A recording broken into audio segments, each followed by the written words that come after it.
ओम शांति। 1 जनवरी 2026। आज की अनमोल मधुर महावाक्य। आज बाबा ने कहा, मीठे बच्चे, तुम बाप के पास आए हो रिफ़्रेश होने। बाप और वर्षे को याद करो तो सदा रिफ़्रेश रहेंगे। आज का प्रश्न, समझदार बच्चों की मुख्य निशानी क्या होगी? उत्तर, जो समझदार हैं उन्हें अपार खुशी होगी। अगर खुशी नहीं तो बुद्धू हैं। समझदार अर्थात पारस बुद्धि बनने वाले, वह दूसरों को भी पारस बुद्धि बनाएंगे। रूहानी सर्विस में बिजी रहेंगे। बाप का परिचय देने बिगड़ रह नहीं सकेंगे। ओम शांति। बाप बेट समझाते हैं, यह दादा भी समझते हैं, क्योंकि बाप बेट दादा द्वारा समझाते हैं। तुम जैसे समझते हो वैसे दादा भी समझते हैं। दादा को भगवान नहीं कहा जाता। यह है भगवानुवाच। बाप मुख्य क्या समझाते हैं कि देही अभिमानी बनो। यह क्यों कहते हैं? क्योंकि अपने को आत्मा समझने से हम पतित पावन परमपिता परमात्मा से पावन बनने वाले हैं। यह बुद्धि में ज्ञान है। सबको समझाना है। पुकारते भी हैं कि हम पतित हैं। नई दुनिया पावन जरूर ही होगी। नई दुनिया बनाने वाला, स्थापन करने वाला बाप है। उनको ही पतित पावन बाबा कहे बुलाते हैं। पतित पावन साथ में उनको बाप कहते हैं। बाप को आत्माएं बुलाती हैं, शरीर नहीं बुलाएगा। हमारी आत्मा का बाप पारलौकिक है, वही पतित पावन है। यह तो अच्छी रीति याद रहना चाहिए। यह नई दुनिया है या पुरानी दुनिया है, यह समझ तो सकते हैं ना। ऐसे भी बुद्धू हैं जो समझते हैं हमको सुख अपार है। हम तो जैसे स्वर्ग में बैठे हैं, परंतु यह भी समझना चाहिए कि कलयुग को कभी स्वर्ग कह नहीं सकते। नाम ही है कलयुग, पुरानी पतित दुनिया। अंतर है ना। मनुष्यों की बुद्धि में यह भी नहीं बैठता है। बिल्कुल ही जर्जरीभूत अवस्था है। बच्चे नहीं पढ़ते हैं तो कहते हैं ना कि तुम तो पत्थर बुद्धि हो। बाबा भी लिखते हैं, तुम्हारे गांव निवासी तो बिल्कुल पत्थर बुद्धि हैं। समझते नहीं है क्योंकि दूसरों को समझाते नहीं है। खुद पारस बुद्धि बनते हैं तो दूसरे को भी बनाना चाहिए ना। पुरुषार्थ करना चाहिए। इसमें लज्जा आदि की तो बात ही नहीं। परंतु मनुष्यों की बुद्धि में आधा कल्प उल्टे अक्षर पड़े हैं तो वह भूलते नहीं है। कैसे भुलाएं? भुलवाने की ताकत भी तो एक बाप के पास ही है। बाप बिगर यह ज्ञान तो कोई दे नहीं सकते। गोया सब अज्ञानी ठहरे, उनका ज्ञान फिर कहाँ से आए? जब तक ज्ञान सागर बाप आकर ना सुनाए। तमो प्रधान माना ही अज्ञानी दुनिया, सतो प्रधान माना देवी दुनिया। फर्क तो है ना। देवी देवताएं ही पुनर्जन्म लेते हैं। समय भी फिरता रहता है, बुद्धि भी कमजोर होती जाती है। बुद्धि का योग लगाने से जो ताकत मिले वह फिर खलास हो जाती है। अभी तुमको बाप समझाते हैं तो तुम कितने रिफ्रेश होते हो। तुम रिफ्रेश थे और विश्रामी थे। बाप भी लिखते हैं ना, बच्चे आकर रिफ्रेश भी हो जाओ और विश्राम भी पाओ। रिफ्रेश होने बाद तुम सतयुग में विश्रामपुरी में जाते हो। वहाँ तुमको बहुत विश्राम मिलता है। वहाँ सुख, शांति, संपत्ति आदि सब कुछ तुमको मिलता है। तो बाबा के पास आते हैं रिफ्रेश होने, विश्राम पाने। रिफ्रेश भी शिव बाबा करते हैं, विश्राम भी बाबा के पास लेते हो। विश्राम माना शांत। थक कर विश्रामी होते हैं ना। कोई कहाँ जाते हैं विश्राम पाने। उसमें तो रिफ्रेशमेंट की बात ही नहीं। यहाँ तुमको बाप रोज समझाते हैं तो तुम यहाँ आकर रिफ्रेश होते हो। याद करने से तुम तमो प्रधान से सतो प्रधान बनते हो। सतो प्रधान बनने के लिए ही तुम यहाँ आते हो। उसके लिए क्या पुरुषार्थ है? मीठे मीठे बच्चे, बाप को याद करो। बाप ने सारी शिक्षा तो दी है। यह सृष्टि चक्र कैसे फिरता है, तुमको विश्राम कैसे मिलता है, और कोई भी यह बातें नहीं जानते तो उन्हों को भी समझाना चाहिए ताकि वह भी तुम जैसा रिफ्रेश हो जाएं। अपना फर्ज ही यह है सबको पैगाम देना। अविनाशी रिफ्रेश होना है, अविनाशी विश्राम पाना है। सबको यह पैगाम दो। यही याद दिलाना है कि बाप को और वर्षे को याद करो।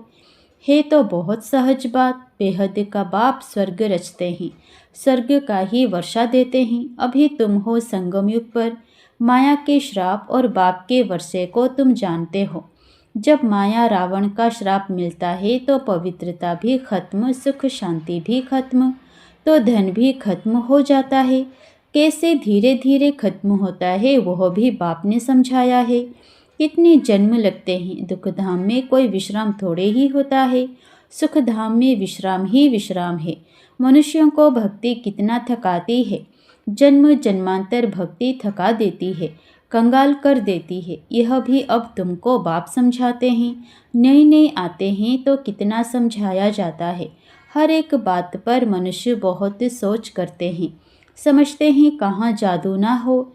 अरे तुम कहते हो जादूगर, तो मैं भी कहता हूँ जादूगर हूँ, परंतु जादू कोई वह नहीं है जो भेड़ बकरी आदि बना देंगे। जानवर तो नहीं है ना, यह बुद्धि से समझा जाता है। गायन भी है सूर मंडल के साज से। इस समय मनुष्य जैसे रीढ़ मिसल हैं। यह बातें यहाँ के लिए हैं, सतयुग में नहीं गाते, इस समय का ही गायन है। चंडिका का कितना मेला लगता है, पूछो वह कौन थी, कहेंगे देवी। अब ऐसा नाम तो वहाँ होता नहीं, सतयुग में तो सदैव शुभ नाम होता है। श्री रामचंद्र, श्री कृष्ण, श्री कहा जाता है श्रेष्ठ को। सतयुगी संप्रदाय को श्रेष्ठ कहा जाता है, कलयुगी विशेष संप्रदाय को श्रेष्ठ कैसे कहेंगे। श्री माना श्रेष्ठ, अभी के मनुष्य तो श्रेष्ठ है ही नहीं। गायन भी है मनुष्य से देवता, फिर देवता से मनुष्य बनते हैं, क्योंकि 5 विकारों में जाते हैं। रावण राज्य में सब मनुष्य ही मनुष्य हैं, वहाँ है देवताएं, उनको डीटी वर्ल्ड, उसको ह्यूमन वर्ल्ड कहा जाता है। डीटी वर्ल्ड को दिन कहा जाता है, ह्यूमन वर्ल्ड को रात कहा जाता है। दिन सोजरे को कहा जाता है, रात अज्ञान अंधियारे को कहा जाता है। इस फर्क को तुम जानते हो, तुम समझते हो हम पहले कुछ भी नहीं जानते थे, अभी सब बातें बुद्धि में है। ऋषि मुनियों से पूछते हैं, रचता और रचना के आदि मध्य अंत को जानते हो, तो वह भी नेति नेति कर गए। हम नहीं जानते, अभी तुम समझते हो हम भी पहले नास्तिक थे। बेहद के बाप को नहीं जानते थे, वह है असुल अविनाशी बाबा, आत्माओं का बाबा। तुम बच्चे जानते हो हम उस बेहद के बाप के बने हैं, जो कभी जलते नहीं है। यहाँ तो सब जलते हैं, रावण को भी जलाते हैं, शरीर है ना, फिर भी आत्मा को तो कभी कोई जला नहीं सकते। तो बच्चों को बाप यह गुप्त ज्ञान सुनाते हैं जो बाप के पास ही है। यह आत्मा में गुप्त ज्ञान है, आत्मा भी गुप्त है। आत्मा इस मुख द्वारा बोलती है, इसीलिए बाप कहते हैं बच्चे देह अभिमानी मत बनो, आत्म अभिमानी बनो, नहीं तो जैसे उल्टे बन जाते हो, अपने को आत्मा भूल जाते हो। ड्रामा के राज को भी अच्छी रीति समझना है। ड्रामा में जो नूंद है वह हूबहू रिपीट होता है, यह किसी को पता नहीं है। ड्रामा अनुसार सेकंड बाय सेकंड कैसे चलता रहता है, यह भी नॉलेज बुद्धि में है। आसमान का कोई भी पार नहीं पा सकते हैं, धरती का पा सकते हैं। आकाश सूक्ष्म है, धरती तो स्थूल है, कोई चीज़ों का पार पा नहीं सकते। जबकि कहते भी हैं आकाश ही आकाश, पाताल ही पाताल है। शास्त्रों में सुना है ना, तो ऊपर में भी जाकर देखते हैं, वहाँ भी दुनिया बसाने की कोशिश करते हैं। दुनिया बसाई तो बहुत है ना, भारत में सिर्फ एक ही देवी देवता धर्म था और खंड आदि नहीं था, फिर कितना बसाया है। तुम विचार करो, भारत के भी कितने थोड़े टुकड़े में देवताएं होते हैं। जमुना का कंठा होता है, देहली परिस्तान थी, इसको कब्रिस्तान कहा जाता है, जहाँ अकाले मृत्यु होती रहती है। अमर लोक को परिस्तान कहा जाता है, वहाँ बहुत नेचुरल ब्यूटी होती है। भारत को वास्तव में परिस्तान कहते थे। यह लक्ष्मी नारायण परिस्तान के मालिक है ना, कितने शोभावान हैं, सतो प्रधान है ना, नेचुरल ब्यूटी थी। आत्मा भी चमकती रहती है। बच्चों को दिखाया था कृष्ण का जन्म कैसे होता है, सारे कमरे में ही जैसे चमत्कार हो जाता है। तो बाप बच्चों को बैठ समझाते हैं, अभी तुम परिस्तान में जाने के लिए पुरुषार्थ कर रहे हो, नंबरवार तो ज़रूर चाहिए, एक जैसे सब हो ना सके।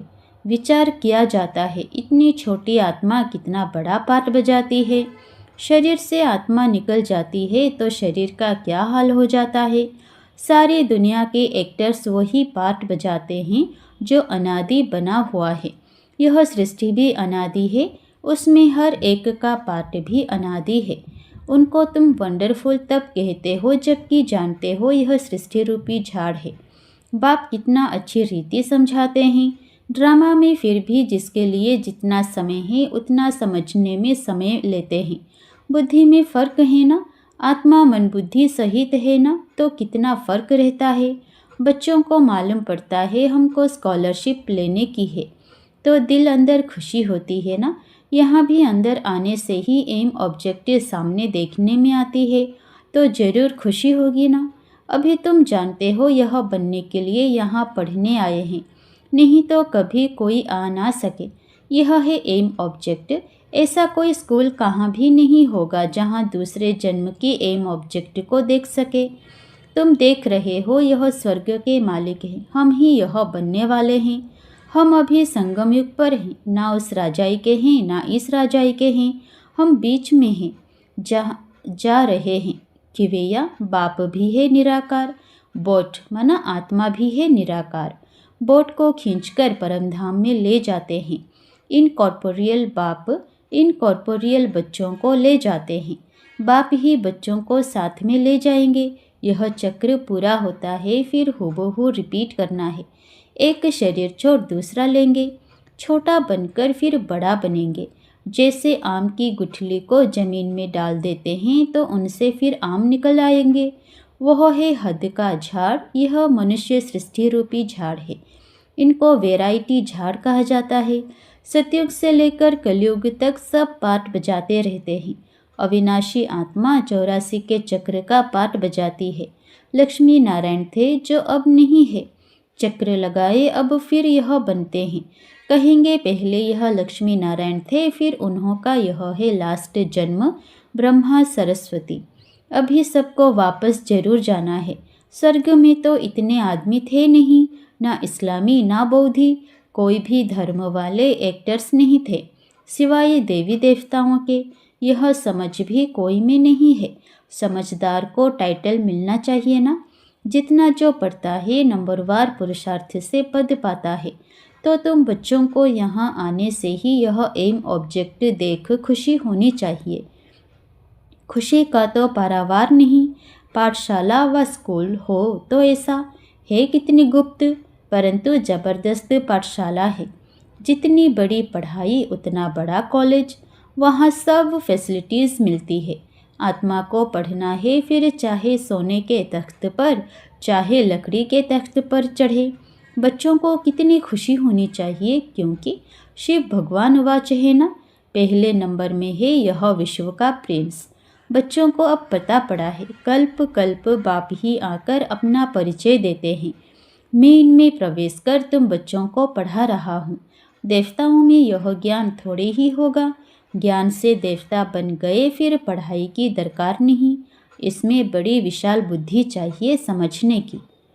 अच्छा, मीठे मीठे सिकिलधे बच्चों प्रति माता पिता बाप दादा का याद प्यार और गुड मॉर्निंग।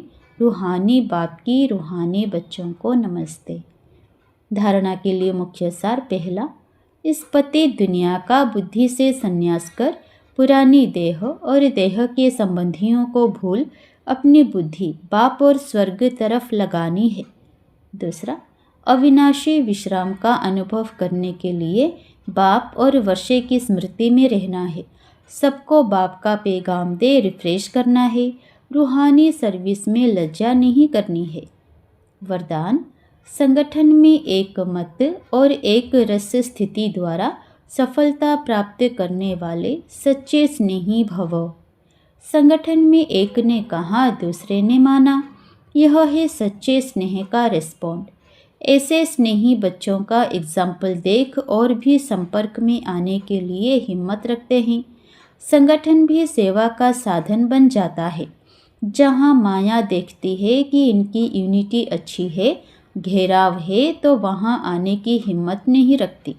एक मत और एक रस स्थिति के संस्कार ही सतयुग में एक राज्य की स्थापना करते हैं। स्लोगन: कर्म और योग का बैलेंस रखने वाले ही सफल योगी हैं। संगम योगी सर्व तीव्र पुरुषार्थी भाई बहनों को नए युग के साथ नए वर्ष की बहुत बहुत शुभ बधाइयाँ। नए वर्ष का यह पहला जनवरी मास मीठे साकार बाबा की स्मृतियों का मास है।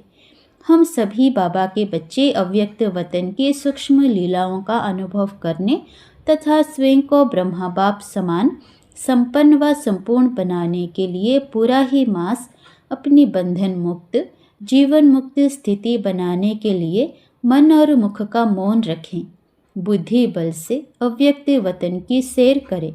इसी लक्ष्य से इस मास के अव्यक्त इशारे भेज रहे हैं। आज का अव्यक्त इशारा: इस अव्यक्ति मास में बंधन मुक्त रह जीवन मुक्त स्थिति का अनुभव करो। बाप दादा चाहते हैं मेरा एक एक बच्चा मुक्ति जीवन मुक्ति के वर्षे के अधिकारी बने। अभी के अभ्यास की सतयुग में नेचुरल लाइफ होगी, लेकिन वर्षे का अधिकार अभी संगम पर है। इसलिए अगर कोई भी बंधन खींचता है तो कारण सोचो और निवारण करो। अच्छा, ओम शांति।